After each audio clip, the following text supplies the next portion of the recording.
Hello, everybody. Nice to see you all. We're here for another webinar. Hi, Greg. Hey, George. How's it going? Pretty good. I was just busy chatting with people in the Crowdcast here. I see lots of people already signed on to watch. So if you're signed in on Crowdcast, let us know where you're from. Let us know what you want us to talk about, and we'll dive in. We know we're going to have a lot of questions from different kinds of people from around the world about government streaming setups. So be sure to engage as much as possible. It makes these things a little bit more fun. Greg, you've been talking about this kind of application for a long time, right? Why don't you give us a little history of how did you come to be such a subject matter expert in government streaming? Yeah, this is an area that's kind of near and dear to my heart. For the past 5 years, before joining Epiphan, I was working on products for legislatures. So ways to get their content predominantly broadcast onto cable networks. And that included, setting up cameras for them, setting up control systems, talking to them about what their challenges are and trying to find solutions for them. And it's an area that I feel is very important, not only just, getting the content out there, but it's just so valuable for all the constituents in the area, making sure that they know what's going on. So, I think it's just a really important area that needs to be covered for sure. Totally. It's super relevant right now when every municipality is looking for a solution for live streaming if they haven't installed one already. So we'll dive into the weeds today. I see here there's lots of people joining our chat already, so we can pretty much get ready to kick things off. We will cover our agenda. We'll spend a long time talking about the gear involved, and we'll save some time at the end for questions. So if you have any questions and you're watching this now, there's a little button at the bottom of the Crowdcast window called Ask a Question. Put your question in there, and we'll make sure that we address it before the end of the show today.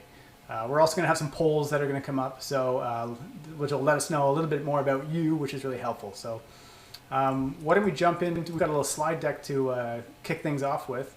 Why don't we jump into that and have a look, and it'll tell us where we're headed. So obviously today we're going to be talking about video streaming for government, and that could be a really small government or it could be really big government. But we'll try to cover a range of applications. Do you want to run through this agenda for us, Greg? Yeah, sure. So, we're going to talk a little bit about what your AV requirements are going to be. It does vary a little bit from location to location, but some of the general practices are going to be across the board, no matter how big of a government you're running. We want to talk about bringing remote participants into that workflow. We'll talk more about this, but COVID is making things more difficult because people aren't congregating and coming in. But even for things like, someone goes on a holiday and they want to still participate, how can you bring those people in remotely? Then we want to talk about transcription. If you've seen me on some of the other webinars that we've done or some of the live shows, transcription is one of the areas I'm focused on at Epiphan. And I think that adds a lot of value for government organizations as well. And as George mentioned, we're going to have time at the end for questions. So please submit any that you have, and we'll answer as best we can. Beauty. Okay. So let's kick things off. Let's talk about some of the gear involved for governments. So, yeah. Do you want? Sorry, I'll jump in. So yeah, please. There's a couple things that you have to consider when you're looking at the gear. So for a lot of groups, the funding comes in through PEG funding. So they have this set up so that the governments get access to money. But oftentimes they can't use that for operational expenditures. They can only use it for equipment purchases. So you really want to make sure that the gear you're choosing is going to be very easy to use, because you aren't always going to be able to, have 5 or 10 people in a control room. Usually you're going to have 1 or 2 people and need to be able to do all of the functions that you need. So, once you kind of figure out what that PEG funding is, you have to figure out what your budget's going to be so that you can find the right equipment to suit your needs. And it really does vary greatly from, one level to another. Oh, we've lost George, which means I've also kind of lost my slides. Let me just pull some of those up. 2 seconds.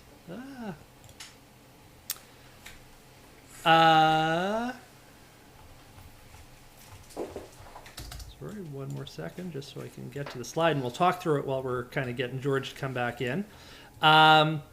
So, your setting size as well is another thing that you need to consider. So if you're looking at a meeting room that you might want to, get that information out to constituents as opposed to, a full council chamber or legislative chamber that could potentially have, anywhere between, 5 people in a small chamber to, a couple hundred people. How do you handle all of that? And then, are you going to use that location for multiple different purposes? Are you going to use it for remote purposes, things like that? So there's a lot of different, things that you have to kind of consider. Okay. Oh, hey, you're back. I am back. Yeah, sorry, I have a little technical problem. I'm still trying to work through it here with some cables, but we'll get there. Thanks for spinning your wheels there a little bit. So where are we at? Are we ready to move on to the next slide, Greg? Yep, we can jump on to the next slide. Okay. So then we talk about professional quality video gear. So the first thing I think people are going to want to know about is cameras. And I'm sure you've done a lot of work setting people up with different kinds of cameras. PTZ cameras being probably the most common, but now that people are trying to set up from home, they're probably looking at different kinds of cameras, like the cameras you and I are using for our broadcast today. So I'm using a mirrorless camera, kind of like this middle camera, this Lumix camera. I have a Canon M200, and I'm sure a lot of people are going to have camcorders as well because they're very convenient. So it's hard for us to really put a whole lot of emphasis on what kind of camera is best for legislative, but I'm sure if it's a bigger space, a PTZ camera would be the go-to. Greg, is that the kind of camera that you would see out in the field when you were visiting customers around this kind of application? Yeah, and kind of what you're saying is exactly right. If you're looking at bringing someone in as a remote contributor, having a webcam or a camera like what you're using might work fine for that. But in a larger room, you're not going to get a zoom on a web camera and be able to see anyone, which is going to make it a challenge.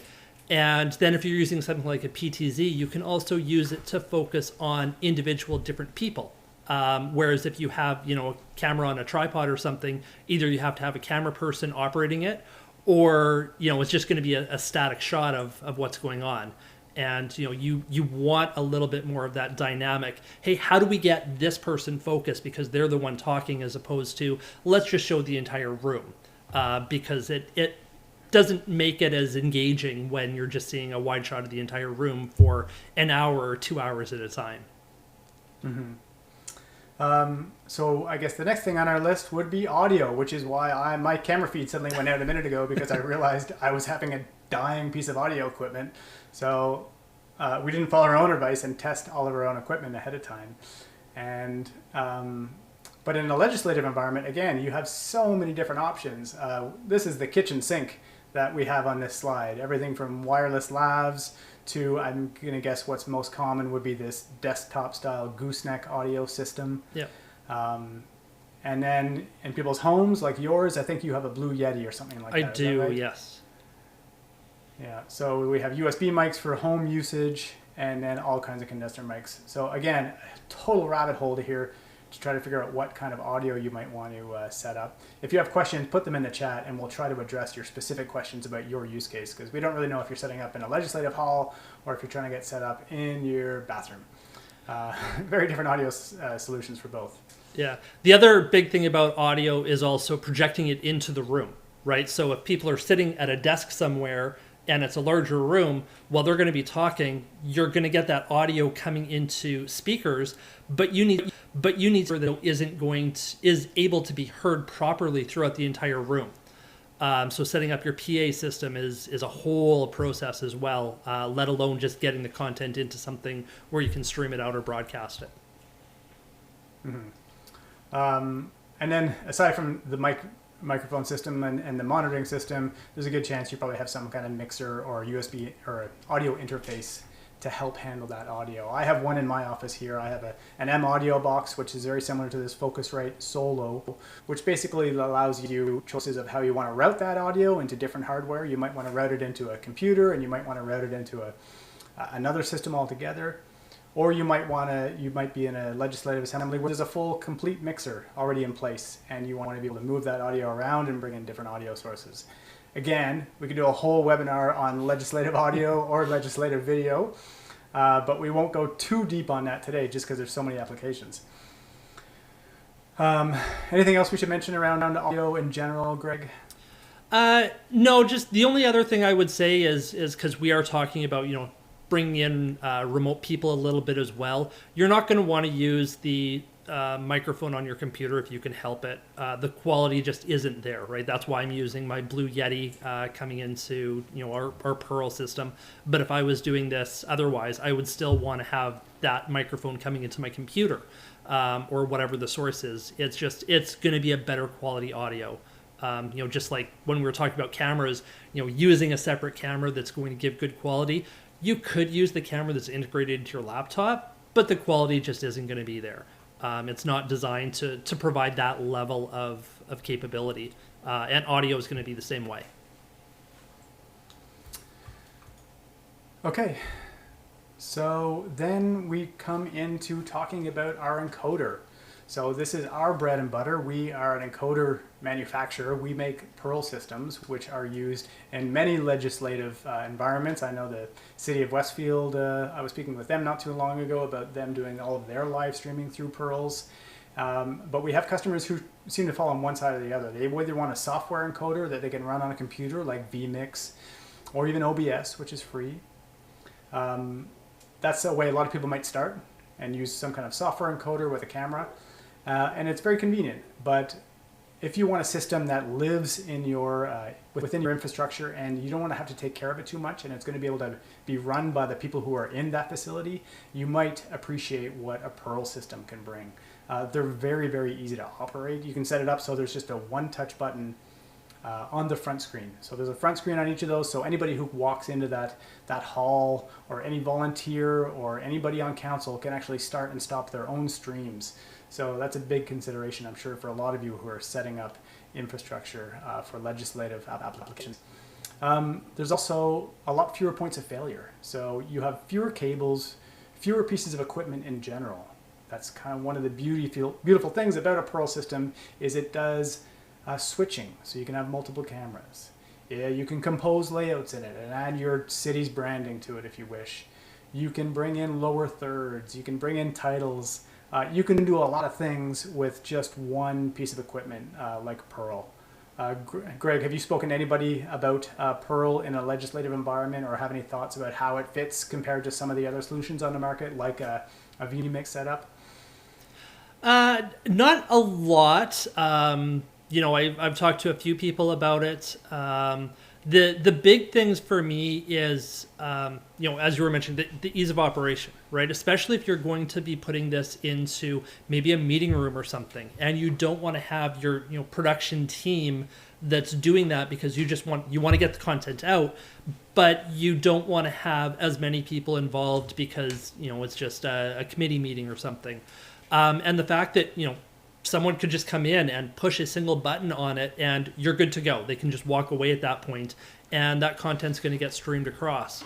That's huge, right? You don't need to have a team of people to operate this whole thing.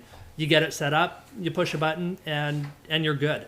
And that's, that goes back into just that simplicity of using it that really makes it beneficial for these types of applications. Nice. Okay, so then let's get into what a software setup looks like. So this is imagining you want to get started and you want to just try using your computer and vMix or OBS. And this could either be from your home in that you're running a production with remote counselors and you're responsible for the AV person, or it could be that you're running this from your office, from your legislative assembly, and you're trying to bring in multiple sources. It's pretty straightforward. This is what I'm doing here today is exactly what we're seeing on this diagram, where I have a camera connected to an Epiphan capture card. And you need a capture card to bring in a professional camera signal into your computer. Unless you have a webcam, you're going to need a capture card, one way or the other. So this diagram is showing a camera is connected to a capture card, connect to your computer where you have OBS or vMix running, and you would have your audio coming in any way you like. It might be that you have an audio mixer. It might be that you have a mic straight into your computer. Either way, that's going to work. So this is the most basic way to get set up. But again, it's kind of a DIY setup for a lot of people. If you want something that other people can operate, this is really not going to scale for you. So that kind of brings us into a maybe a multi-camera setup. So this is what you might see if you're in your legislative assembly and you want to have multiple cameras. You might want to have a camera on your speakers at the front of the room, and then maybe you want an audience camera as well, or for any reason you're going to want different camera angles if you have a big space to outfit. So in that case, you can still do that over software, and you can bring all of that into OBS and stream that to YouTube or Facebook. It does require someone who is fairly technically savvy, and you won't be able to hand this off to anybody else who's there. So you're really going to be beholden to this setup if you're the operator. I know, I can't imagine, like, if you're the administrator, I'm sure many of you who are watching are IT people or administrators for city councils. This setup here would keep you up at night, I think, because it's a little bit finicky at times with all the different components. There's lots of points of failure, and you're always going to be on the hook for running it. So a hardware setup kind of alleviates some of those problems. Greg, why don't you run us through how a hardware setup might work nicely for a legislative assembly? Yeah, you know, and this is actually kind of similar to how we're doing it right now, right? So, or at least on my end, where I've got, you know, a camera feed and a microphone going into a Pearl. You know, your stuff is going into a Pearl as well. So you don't really have that computer involved in it. You know, you've got direct feeds going into your hardware encoder. You can set everything up through that, through an easy interface for it, so that you don't have to, you know, jump through a bunch of different windows to figure out how you're going to configure all this stuff, and be able to have a lot of control over that look and feel of it quickly. And then the nice thing as well, you know, we're kind of mentioning this, is being able to create some of those different layouts. So, you know, throughout even what we're doing now, you know, we had the slides with both of us up, or the slides with just me, or, you know, when we had our challenge, it was just me on the full screen, right? So you have different layouts and you can do the switching. And our operator was just able to fly through those and change those as needed, so that we can really get, you know, a more dynamic interface going on for the people watching for this webinar. But then it would be the same type of thing for people, you know, watching on Facebook or on YouTube or however you want to stream that content out. So it, you know, gives you a lot more options without needing to have that person who needs that really technical understanding of it all, and still be able to operate it simply. Yeah, so I'd love to know from the people who are watching if this is the kind of setup that you're interested in us speaking about. I'm sure some of you are just doing Zoom calls and broadcasting those. So obviously we're talking about a setup that is maybe going beyond that. Maybe you've tried Zoom calls and maybe they're working for you, maybe not. But at some point when you want to go further, you're going to want to bring in professional cameras and such. So setups like these are ultimately going to be where you land. Let us know. I know there's a few polls that have gone up already. People ask, like we're asking you what level of government you work with. Seems like most of you here are from the municipal government. We have a mix of people using software, hardware, and both. So it's great to hear how you're actually using this technology. So great, we'll keep moving on here. We have another probably 20 minutes of presentation, and then we'll jump in for any questions. This is kind of our all about Perl 2 and Perl Mini systems. If you have any specific questions about what Perl Mini or Perl 2 can do, please put them in the chat, put them in the little question field, and we'll get to them. We covered a lot of this earlier. They really are kind of a versatile, reliable setup for a government situation. And they're pretty affordable too in the grand scheme of things. Greg, you know firsthand how much one might spend on a streaming setup or a video setup for government. So how would you address that for the cost-conscious customer? Yeah, and that's definitely a challenge, right? So everyone wants to stretch their dollar as far as they can. They're using constituent money for these things, so they don't want to be seen as frivolously spending money. So you want to make sure that whatever you're going to be putting into place, you can justify as the best solution, not only in terms of the capability, but also in terms of how much you're spending on these things. And like we were kind of mentioning, the price can go very cheap. If you're looking at throwing in some webcams with some OBS software, but that really is a very technical solution and a lot of points of failure to something like what we offer.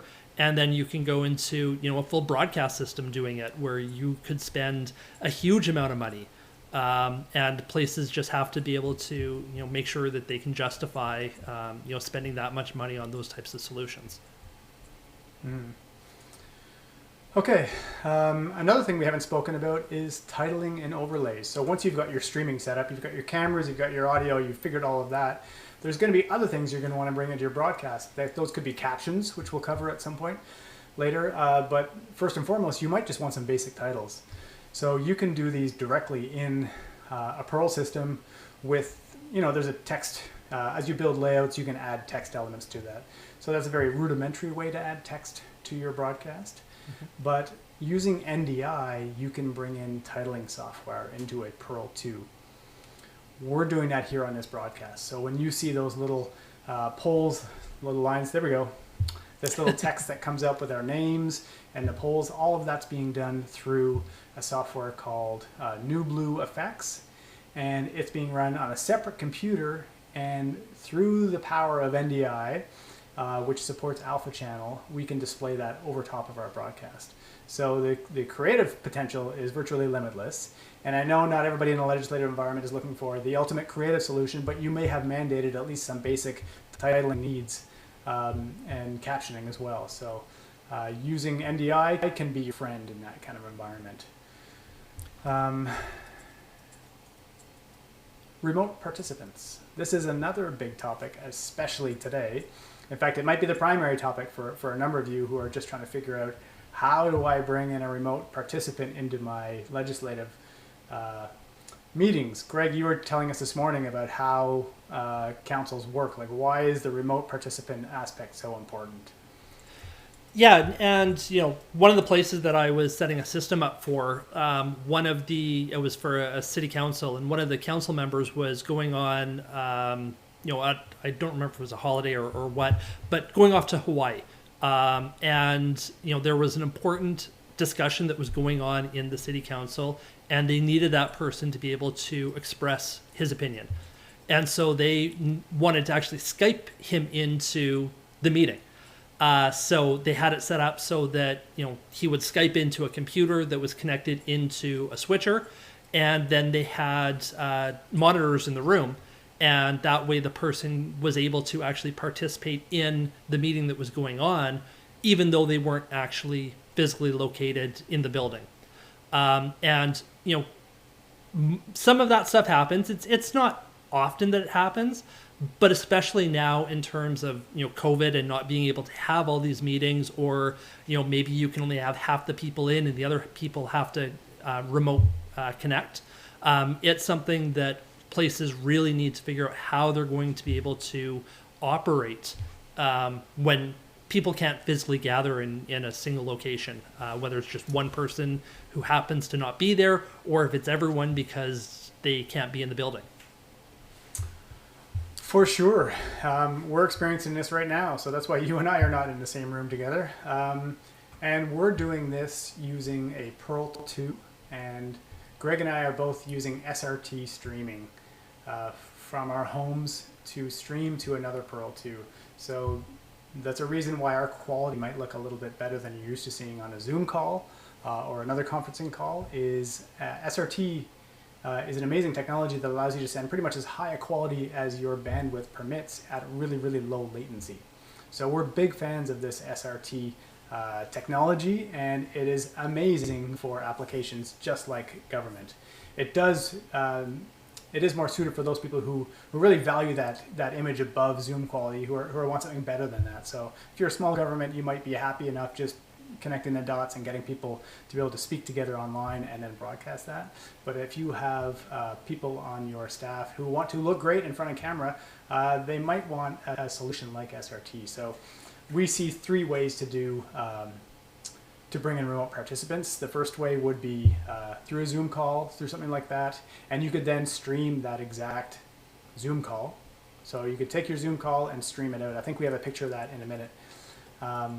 You can use that same video conferencing software, the same technology behind that, but then crop those people into another broadcast. So that was kind of the version 1 of how we were doing our webinars.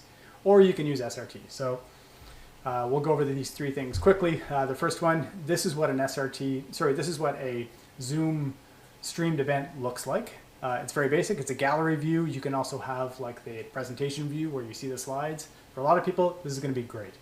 But you don't have nearly as much control over what this looks like. Like you can't rearrange these images very easily. You can't add titling to this. So if you want to have more creative control over your broadcasts, you're going to probably find the Zoom RTMP streaming function. It limits what you might be able to pull off. Next level up is you use something like a Pearl 2 and you crop those same Zoom gallery views. So this is pretty effective. It requires a little bit of finagling. It's a bit trickier to set up, but it's workable, and it means everybody who's at home, all they need is a Zoom client to call into your broadcast. They don't need any hardware. They don't need any SRT streaming software, that kind of thing. So it's definitely simpler than using SRT. Well, and the other nice thing just about that one is you can also have, coming into a Pearl, you can have those multiple layouts, right? So if person A is talking on a normal Zoom call where you're just streaming out the Zoom call, well, you see everybody all the time. That's all you can see. Whereas when you're doing something like this, I want to focus on George. And you can go to the George layout that is cropping his Zoom feed. And, it's a Zoom feed, so it's not going to be, amazing resolution on it. But I can now take George on a full screen as opposed to seeing everybody all at once. So that, again, kind of provides a little bit more of that dynamic integration into it, because when George talks, I want to see George as opposed to I've got 50 people on the screen and I have to, follow with my finger trying to figure out which person is actually talking. For sure, creative control, you get it all here. And we had lots of fun working with this for probably about 3 months until we got our SRT workflow sorted. And it worked pretty well. Here's another setup, I guess, showing kind of what our workflow looks like behind the scenes. This is our Pearl UI here, and you can see all the different layouts we have, from the production feed, the media playback, the confidence monitoring, and these little yellow boxes are kind of the placeholders for the different kinds of feeds that are coming into a broadcast. So you have a 2-up feed where you have 2 people talking, and maybe you have a slideshow plus 1 person. Again, it's very similar to what we're doing today, but this is kind of a behind-the-scenes look at it from a Pearl perspective, a Pearl administrative perspective. Yeah, the only challenge also with those is if someone does drop out of your Zoom call, all of your positioning and your cropping gets changed. And so now people aren't properly set up on the screen where you had them set up and had them positioned. And so that can cause challenges, right? So if someone's internet dies and they disappear from the Zoom call, it does cause challenges because of these layouts that you've pre-created based on how many people should be on that Zoom call. I agree. It's totally a square and a round hole solution, but you can kind of jam it in there and make it work. But there are a few points of failure that are rather terrifying, and we've experienced them. And that's part of why we switched over to SRT as well. Totally. Yeah. It's a 1-to-1 stream, and once my stream is going to the broadcast, they know, okay, we're good, and they don't really have to think about it again. Yep. So that brings us lastly to our SRT streaming. So Greg, maybe you can tell people maybe what is SRT and why is it meaningful here in this context? Yeah, so SRT, it's a way of sending out your information. The nice thing about it, though, is, George just kind of mentioned, it will send out the quality based on the bandwidth that you have available. So, it has the capability of being able to work really well with whatever you're using. Again, largely you're going to be at home doing this. So, your bandwidth at home. It's also very low latency. So, you're not going to have those long delays between what you're doing on the camera and then what you see as actually going into your feed. So, if you're on your Zoom calls and you're kind of, you move or something, you can see that delay on your screen. And you don't see that nearly as much on SRT because it is lower latency. So it does happen a lot faster. It's secure, which is very nice as well. Everyone's kind of, seen the initial news reports and stuff about, people Zoom bombing and things like that. You're not going to have those challenges with SRT because it's a direct connection between point A to point B. So it, gives you a lot more security over what you're actually using. Yeah, I'm a big fan. I must say, I've been loving it since we've been doing this. It has worked reliably, and everything looks great. So I hope we never go back. So this is how we do it. For example, Greg's house, he has a Pearl Mini set up, and his camera and his mic are going into that Pearl Mini. And then over the power of the internet, that is coming into a Pearl 2 that is in our office, so a completely different location. And then we're controlling that Pearl 2 and streaming to YouTube, to Crowdcast. So you're watching this on Crowdcast, but this is what we're seeing today, and it's the same for a city council meeting where you want to stream to YouTube or Facebook. So you can do the same thing with multiple guests. You can scale up, up to 6 guests if you want to bring those people into your Pearl 2 system over SRT. You can do all that here. This is a pretty banging setup here with a lot of hardware, but if you want to look great and your guests find that really important, this is how you might do it. And you don't need a Pearl Mini on each contribution feed as well. You can do this with software. There is SRT applications that work on iOS and Android, and there are some new ones that have come out recently for desktop as well that can do this. So you don't have to have a whole bunch of Pearl Minis in your fleet, but you do need to set everybody up with some Pearl gear. Again, this is another demonstration of how we're doing our setup today. One other thing that we do, because while SRT is low latency, Zoom is really, really low latency. For the audio back channel here, where I'm hearing Greg's voice and he's hearing my voice, we're actually doing that over Zoom. So we send a separate audio feed into our SRT streams, and we have another audio feed for the back channel all through Zoom. So we find it very convenient that way. What's next here? The SRT Alliance. So you will see our name on here somewhere if you look hard. It's growing. There's a lot of people who support SRT. So you're going to see more and more companies. You'll see SRT supported directly on cameras as well. So you can buy a camera that pushes an SRT stream out. So it doesn't get much more simple than that if you have somebody who's far away who wants to look great in your broadcasts. Now, here's another part of your wheelhouse, Greg, automatic live transcription. So give it to us. Give me the rundown on what automatic live transcription is and how it relates to having a human in the room with you furiously typing. Sure. So this comes down to, largely it comes down to cost, right? So when locations are required to stream out their content or broadcast their content, their meetings in some way, shape, or form, oftentimes they also need to have transcriptions associated with that, because they have constituents in their territories that have all kinds of different hearing challenges or issues that they have to make sure that are being addressed, and they need to provide transcriptions. Well, if you hire a transcriptionist, it's going to cost a fair amount of money to have someone in there. And I remember going into one place and, we were talking about, I was setting up their system for them.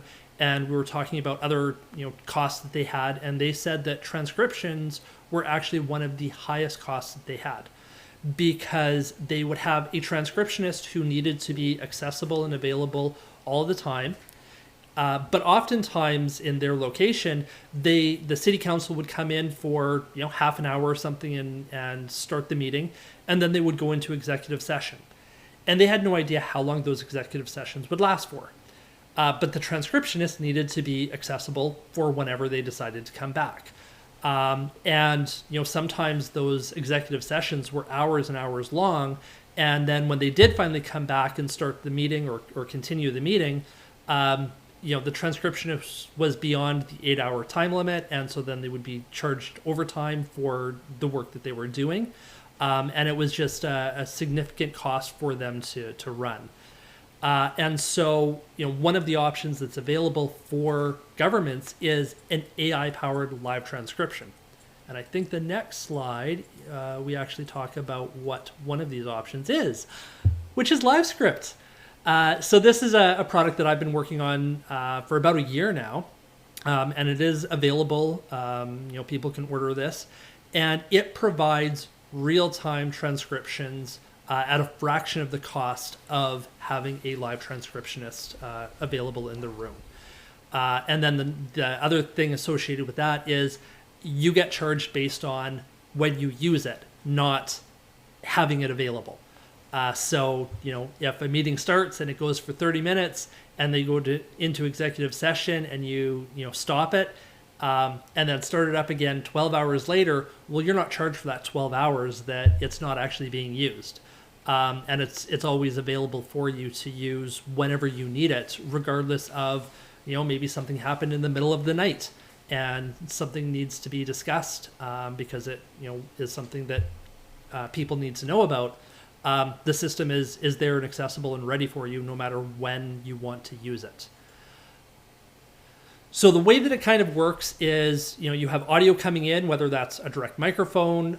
We were talking earlier about having an audio mixer. You could have an audio feed from that coming into LiveScript.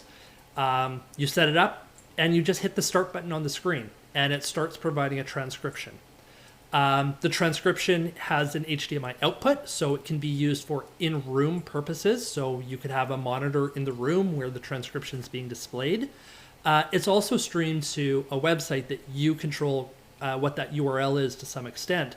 So, if you don't have a monitor in the room or someone sitting in the back of the room, they could actually pull out their phone, go to this web page, and follow along with the transcription on their phone. So that, the transcription is available and accessible no matter where you're looking at it from.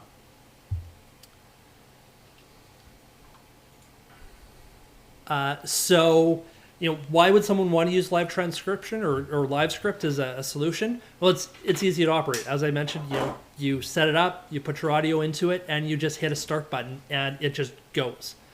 It always works in real time, so there's very little delay on it, and it's super cost effective. You're looking at about $10 US per hour of use. Compared to whatever you'd have to hire a transcriptionist and pay them to do that. In terms of accuracy, it's a little difficult to judge accuracy, but the testing that we've done has placed it in the low to mid 90% range. It's not going to be 100%. That's always going to be a challenge to do. And even if it's a person transcribing, what's going on, they're probably not going to be at 100% as well. But if you're in that mid 90-ish range, people are going to be able to follow along with what's happening. So that is something that's available and they're able to still follow and keep up with the event as it's going or the meeting as it's happening. It does support more than 30 different languages, so that if you are happen to do a meeting and you're doing it in English and then a different group wants to come in and maybe they want to do it in Spanish or in French or something, you can quickly change LiveScript from language A to language B, and then it will provide the transcription in that language. It doesn't do translation. We get that question a lot. It's something that we are looking into, but the system doesn't do translation today. It just does transcription, but it can do transcription in whatever language you set it for. And we do support more than 30 different languages. The front screen of the LiveScript device does have a control on it for starting the system or changing the languages and things like that. But when it's going, you do have the ability to follow along with the transcription, so that if your audio drops, well, you're not going to see the transcription on the device, so that you can have that confidence monitor as well. And then as soon as you hit the stop button, well, a text file and an SRT file are available. SRT is not the same SRT we're talking about when we're talking about bringing in remote contributors with our video and audio. An SRT file is basically a text file that's broken up into time segments. So you could actually take a video file of that you've recorded of the meeting, take the SRT file and upload it into the video using software, and then it'll provide a lower third transcription of everything that was said. And those files are available immediately as soon as you hit the stop button. So you don't have to wait for a transcription to get done. It's available right away. Very nice. It's an exciting product. I look forward to seeing it out in a wild more. It's still pretty new. We've recently got a lot of stock in here now, so I know we're going to find a lot of people are going to find this pretty happy. Here's a nice image of you looking kind of grimacing actually, but you demonstrating how LiveScript can be used as lower third content. So this would be a pretty common application, I'm sure, in government as well, where they just have to inject that transcription. They don't want it as a file for download, they want it on top of their video. So you can do this pretty straightforward with a Perl system and a LiveScript together, right? Yep. Yep, exactly. So basically you just take the HDMI output, you can crop it and position it in the lower third, and then it would just be a rolling transcription as someone is talking, and it just shows up directly onto your video feed. So you could even just take a browser feed and crop that too, because it is published to a web-based application as well. So you could take that and crop that into your Perl. Yep. So that's kind of our run through on our content for today. If you have questions, put them into Crowdcast and we'll get them. There's a few in here now which we'll get through. Actually, there's a number of them, so we'll plow through those now. Thanks to everybody who's been answering the polls here too. It's interesting to see what kind of setup you have and what kind of government you're working with. And I can see there's some Perl customers out here too. So let's get into the questions. So. Do you want me to run through these, Greg, or do you want to run through them? Do you have them open or not? I don't, unfortunately, just because of my screen real estate. Sure.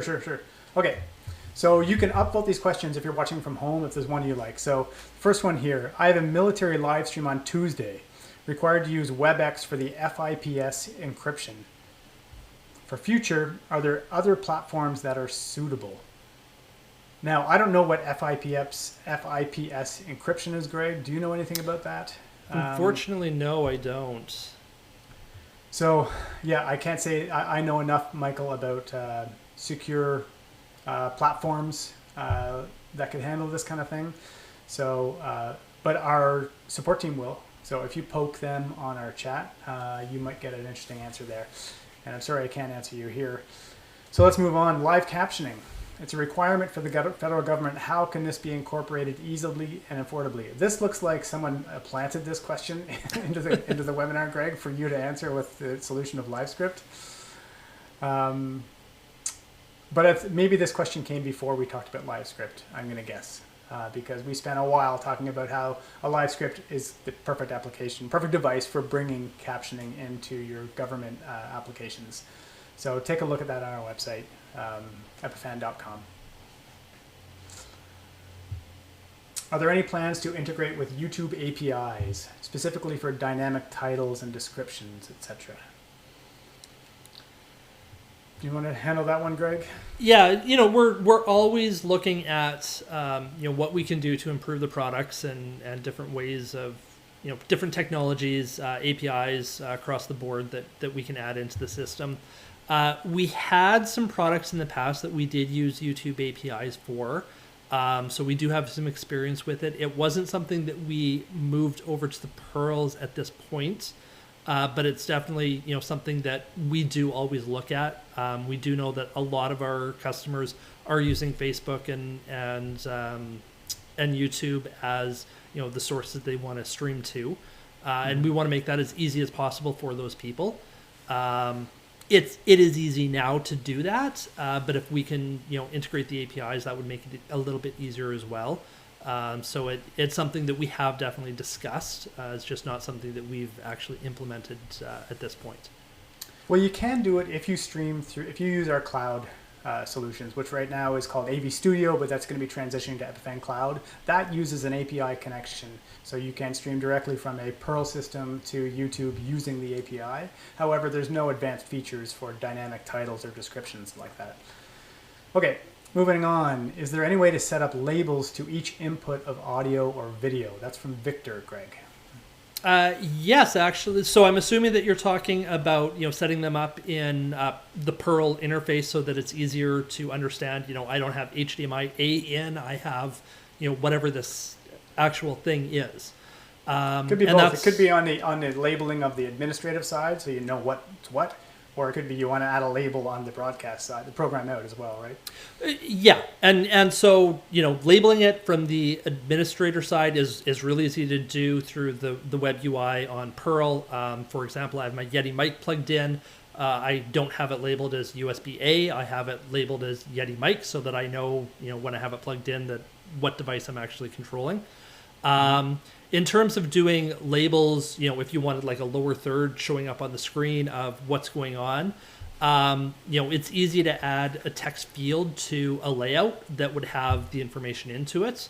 So I do this now where I'll have two different layouts created, and in when I'm doing testing or whatever, I'll have layout A, and I'll actually identify what my sources are and have those listed so that if I'm switching to it, I can do some testing to make sure, yes, I am getting a camera feed or an audio feed coming from that channel, just with a simple text label on that. Not sure if that's exactly what you're looking at doing. Yeah, well, I don't know. You answered a few different ways that Victor might be able to add labels to his program. So move on to Ben's question.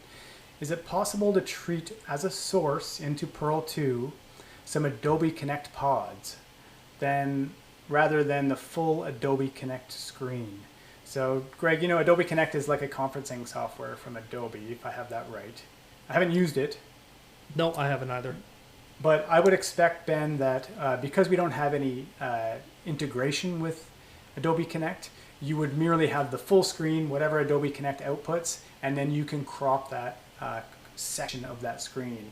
But it's not like Perl knows what is what on Adobe Connect. It would just basically come in as a big screen capture. However, Adobe Connect outputs their video. So that's the kind of capabilities you could do with a Perl. Yeah, similar to what we were mentioning earlier about how we used to do it with Zoom. So we'd have Zoom full screen, and we'd crop out individual heads so that we could bring those up in different layouts. You could do the exact same thing with this. I'm not familiar with it as either, so some of these softwares are like Zoom has talked about it. I don't think it's here yet, but Teams has introduced NDI to their platform, which means you can output a very specific. You could output Greg's image as an NDI stream and bring that into Perl, and it comes in full res, and you can do whatever you want with it. Yep. So NDI is a really nice solution for getting those conferencing tools connected to production systems like Perl. Are you guys currently streaming to Crowdcast using a Perl? Yes, we're doing an RTMP stream. That's from Helene, directly to Crowdcast from Perl. Is Perl Linux based? Yes, it is, Mark, which is partly why it's so stable. There's nothing else running on Perl's hardware except for the software that we've designed for it. So you don't have to worry about all the, excuse me while I crap all over Windows, all the Windows stuff like gunking up your workflow and opening when you don't want it to and things happening that way. Mind you, I'm dealing with a Mac here and having similar problems at the same time, so I shouldn't talk. Well, and I have gone to a number of legislatures where, I walked into their control room and they're running, computers that are running Windows 10, or not Windows 10, Windows 2000 on them. And they, said every day when we come in, we turn on the computers and we hold our breath because we don't know if it's going to work today or not. And it's Right. old, computers, old software that they're running on it for streaming out all of their content. And that's you're not scary. going to get those types of problems with a Pearl. That's right. Okay, can you review the camera recommendation you made at the beginning? That's from Helene as well. We talked about a few different cameras. I can talk a little bit about the camera I'm using today, which is the Canon M200. In fact, we did a whole show about this about a month ago on our YouTube channel. So if you go check out our YouTube channel for Epiphan video on YouTube, you'll see a lot of shows all about cameras. And we dive into this camera, which I'm a huge fan of. It's called the M200. It's a small mirrorless camera, and it's about $500 or $600 with interchangeable lenses. So highly recommend it if it suits your needs. But we also talk a lot about PTZ cameras and camcorders as well. So big topic. Check out our YouTube channel for lots of details there. The next question from Jane is, so cropping a speaker will essentially isolate that audio stream. It looks like Dan Charles already answered this. Thank you, Dan. You do not, cropping and audio don't really go together. They happen independently. So you can crop a video signal any way you like in Pearl, but you can also select which audio stream you like in Pearl. So in the case of a Zoom feed, you would be getting all of the audio from Zoom. There's no way for us to separate audio from Zoom once you bring it into Pearl. It's basically all the audio or no audio. That's your two options. Unlike on the video side, you can crop and get different speakers that way. Which But has its we would be pros able and to its make it work. cons, right? Pardon me? Because that has its pros and its cons. Because your feed was up, I'm able to talk because it's also bringing in my audio because of how we set that layout up. Yeah. When they set up the layout, they could have actually said, nope, when George is on the screen, kill Greg's audio. We don't want to have that as part of the layout. But we didn't do that so that if you are talking in your full screen, I can actually interrupt you and join in on the conversation, even though my video feed isn't on the screen. Mm-hmm. So, a couple of SRT questions. Is SRT software part of the Pearl, or is it a different product, Greg? That's from Helene. SRT it's not something that Epiphan created. We're part of the alliance. So we've followed the guidelines that they've put out and integrated into Pearl. So if you upgrade to version 4.11, I believe it was when we added SRT, you'll have SRT functionality in your Pearl today. We went out and we attended a couple of, we did it virtually, but, a couple of plug fests, SRT plug fests, and, worked on how do we work with this camera from this company that's sending out SRT directly, and how can we provide an SRT feed to another system that ingests SRT. As part of the alliance, we have the ability to work with some of these other companies and make sure that everything's going to work well, regardless of what you're bringing in or where we're sending the SRT feed out to, so that they all interoperate together. Yeah, it's a beautiful thing, SRT, open source. I like that. There's another SRT question from Dan asking, if you're using SRT, do each of the participants need a hardware encoder, or is there a way to do this with software? There is. You can do either. We mentioned this a little bit earlier. You can use a hardware encoder like Pearl Mini to do this. You can also get software applications for different platforms. There's not too many. I'd say it's pretty slim, especially for the desktop environment. We recently found one, I think about a week ago, called like Rivet or something like that. Not Rivet, but Rivet. And so we've been testing that one here. But the ones for phones seem to be pretty reliable.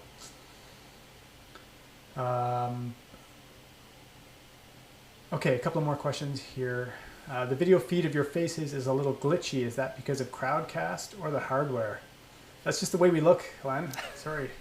No, I'm just kidding. I don't know. It could be a number of things. Greg, have you noticed any glitches so far?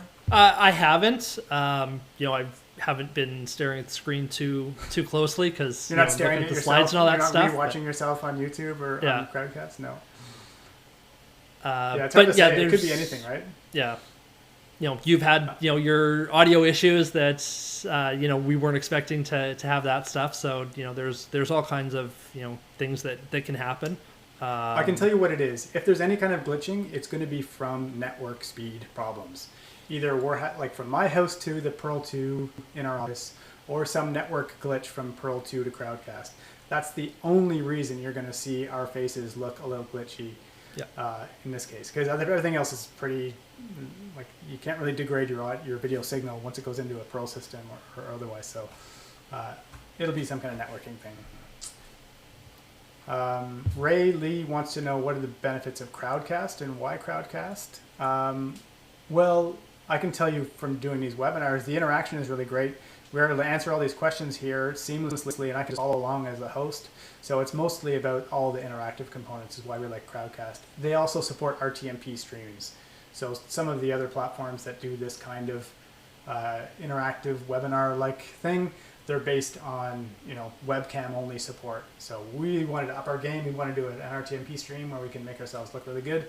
So for that, Crowdcast has been great. It has crashed a few times. We've had our issues, but for the most part, really happy with it. Getting near the end of the questions here. Will this video be available VOD? Yes, it will, Ray.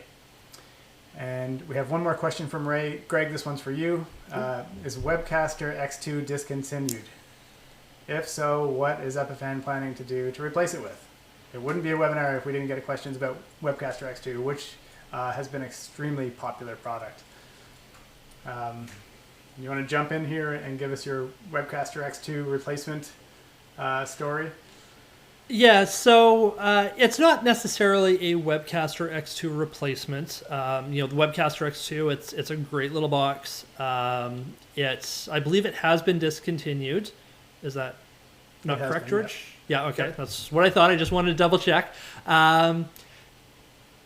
We do have a product that we're going to be announcing in about a week, so next Tuesday, that has some of the capabilities of what people might think of a webcaster, but it's not really a webcaster replacement. It's actually a lot more than that. So I don't like calling it a Webcaster, X3 or a Webcaster replacement, because it does a lot more than what you were capable of doing in a Webcaster. So there's some stuff we'll be talking about. So check out the announcement that we have on the 29th of September, and get some information there and see if that's going to meet your needs of what you're trying to accomplish. Yeah, it's going to be exciting. We're planning that right after this webinar. I have another meeting with our creative team where we're talking about what to do for this big launch. So it'll be exciting. So tune in for that. If you go to our website, right on the homepage, there's a big page that's promoting this event. Who knows? We might even have balloons. And Greg, you're going to be on the show, so we'll get to push you around and and do who knows what. I don't know if we have any confetti cannons on hand that I could explode in your face, but we would if we could. If we could. I think we've run through all the questions here. I'm just going through here now. Oh, actually, no, we've got some more questions that have come in. LiveScript, does it work in Spanish? It does work in Spanish, yes. So there's actually two different variants of Spanish that we cover. So we will work with U.S. Spanish as well as Spanish from Spain. Okay. Different dialects. So we do cover both of those. So could a Pearl 2 do LiveScript through software setup? I don't know what exactly Jim means by that. There's a few ways you can bring LiveScript into Pearl 2. Yeah, so you can have it either through the HDMI input, which we've talked about. It does stream it to a website, so you could have a computer as well if you didn't have your LiveScript locally, and actually bring up the web page from a computer feed, and be able to bring that into a Pearl as well. But you would need both. You need a LiveScript and a Pearl 2 at this point. We've talked about maybe making it a software down the road, but we're not there yet. So, correct. Jim, if you're looking for this setup, you'll have to get yourself a Pearl 2 and a LiveScript, and then connect them together, and you're off the races.